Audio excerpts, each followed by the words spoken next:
Logistik rekapitulasi hasil dari perhitungan di 1.261 TPS di Kabupaten Ogan Ilir telah diserahkan ke 16 PPK di Kabupaten Ogan Ilir dan sudah sempat dilakukan perhitungan, namun sesuai dengan adanya surat KPU Ogan Ilir nomor 143, kini perhitungan di tingkat PPK diskor hingga 20 Februari nanti.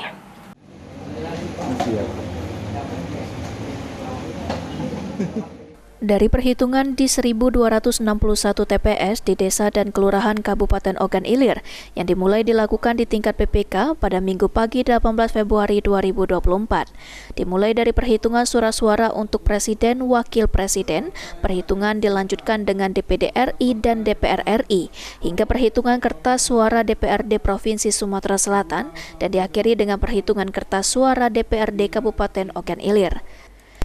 Setelah dilakukan perhitungan di beberapa TPS di desa, perhitungan diberhentikan dan diskor sekitar pukul 20.00. Hal ini sesuai dengan adanya surat KPU Ogan Ilir nomor 143 perihal pemberitahuan skor.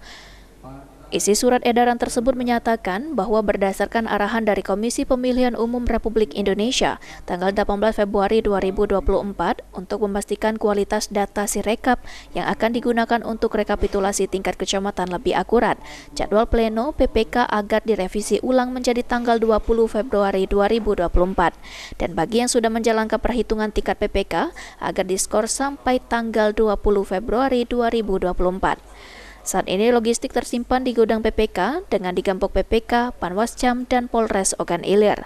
Ahmad Romawi, PAL TV.